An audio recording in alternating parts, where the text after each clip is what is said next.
ఒకరోజు సాయంత్రం రోహన్ తన తాతయ్యతో మాట్లాడుతూ ఉంటాడు. పరీక్షలో ఫెయిల్ అవ్వడం వల్ల అతను చాలా బాధలో కనిపించాడు. తాతయ్య ప్రేమగా, రోహన్ అంత బాధ ఎందుకు? ఓటమి వల్ల నిరాశపడకూడదు. నీకు ఒక మంచి కథ చెబుతాను అని అన్నాడు. ఒక ఊరిలో అర్జున్ అనే బాలుడు ఉండేవాడు.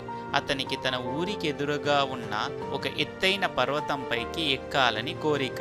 కాని ఊరిలో అందరూ ఇది అసాధ్యం, ఇప్పటి వరకు ఎవ్వరూ ఇది చెయ్యలేకపోయారని చెప్పేవారు. కాని అర్జున్ నేను చెయ్యగలను అని నమ్మాడు.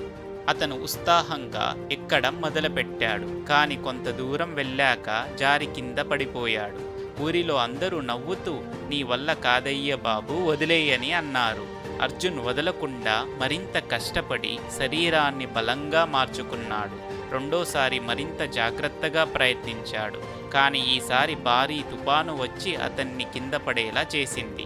అతను మళ్ళీ వదలకుండా మరో సంవత్సరం పాటు వాతావరణం గురించి నేర్చుకున్నాడు.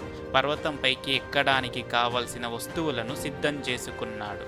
మూడోసారి ఎంతో జాగ్రత్తగా, సాహసంతో ఎక్కడం ప్రారంభించాడు. ఎన్నో కష్టాలు తర్వాత చివరికి పర్వతంపైకి చేరాడు. అతను ఊరికి తిరిగి రాగానే ముందు నవ్విన వాళ్ళే నువ్వు ఎలా సాధించగలిగావు అని ఆశ్చర్యపోయారు. అర్జున్ చిరునవ్వుతో నేను ఓడిపోలేదు, ప్రతి ఓటమి నాకు ఒక కొత్త పాఠం నేర్పింది, ప్రతి కష్టమే నన్ను బలంగా మార్చిందని చెప్పాడు. తాతయ్య రోహన్ భుజంపై చెయ్యి వేసి, రోహన్, జీవితం కూడా ఒక పర్వతం లాంటిది. కొన్నిసార్లు మనం కింద పడుతాం, కొన్నిసార్లు కష్టాలు ఎదురవుతాయి. కానీ మనం కష్టపడితే, నేర్చుకుంటూ ముందుకు సాగితే తప్పకుండా విజయాన్ని సాధిస్తాం. ఓటమి అంటే అంతం కాదు, అది విజయానికి తొలిమెట్టు అని చెప్పాడు.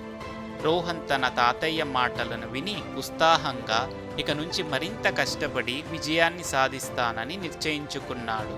విజయం అంటే ఓటమిని దాటి ముందుకు వెళ్ళడం. ప్రతి కష్టం ఒక కొత్త పాఠం, ప్రతి ప్రయత్నం మనల్ని విజయానికి దగ్గర చేస్తుంది.